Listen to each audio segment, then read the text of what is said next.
نحمده ونصلی علی رسول الکریم اما بعد۔ 12 ربیع الاول کے بارے میں نے ویڈیو بنائی تو بہت سارے حضرات نے یہ ثابت کرنے کی کوشش کی کہ بہت سارے بزرگ میلاد النبی کرتے تھے۔ جواباً عرض ہے کہ بھائی میلاد النبی کرنا اور اس پر خوشی منانا سب کے یہاں ہے، دیوبندی کے یہاں بھی ہے، بریلوی کے یہاں بھی ہے، لیکن منانا کس طرح ہے؟ دیوبندی حضرات اس طریقے کا اختیار کرتے ہیں جو حضور نے فرمایا ہے۔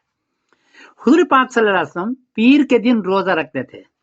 پوچھا گیا تو فرمایا کہ اس دن میں پیدا ہوا ہوں۔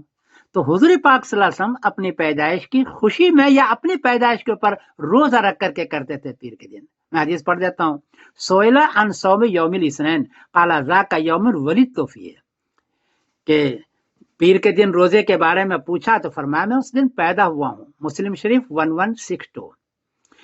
تو روزہ رکھ کے کریں۔ دوسری حدیث ہے کہ حضرت موسیٰ علیہ السلام کو کامیابی ملی تو وہاں بھی آپ نے خوشی ملی تو روزہ رکھنے کا حکم دیا۔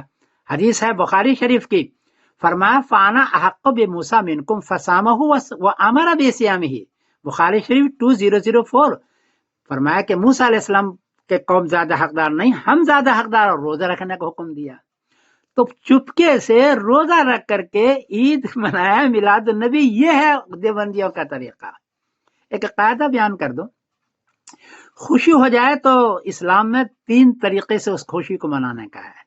یا تو 2 رکعت نماز پڑھے جیسے عید اور بقرعید پر ہے، یا پھر قربانی کرے جیسے کہ حج کے موقع پر ہدیہ دیتے ہیں کامیابی کے بعد، اور یا پھر روزہ رکھیں جیسا کہ موسیٰ علیہ السلام کے سلسلے میں یا نبی کریم صلی اللہ علیہ وسلم کے پیدائش کے سلسلے میں۔ تو یہ کریں آپ، اور چپکے سے کریں۔ ریا نمود کرنا، دکھلاوا کرنا، روڈ جام کرنا، جھنڈی بنا کرنا اور بتانا کہ ہم عاشق رسول ہے، یہ ریا نمود میں آتا ہے، شریعت نے اس کو منع فرمایا ہے، کیونکہ مستحب اعمال کو چپکے سے کرنا، اپنے طور پر کرنا یہ بہتر ہے۔ تو دیوبندی حضرات کے یہاں بھی آپ کو صاف بتا دوں کہ میلاد تو ہے اور خوشی بھی ہے، کرنا بھی چاہیے، لیکن میلاد کا طریقہ وہ ہے جو حضور نے بتایا، یعنی روزہ رکھنا چپکے سے، یہ ہے۔ تو یہ آپ بھی کریں، میں اس پر خوشی ہوں۔ میں سمیر الدین قاسم بول رہا ہوں مانچسٹر انگلینڈ سے، کوئی غلطی ہوئی تو معاف کیجیے گا۔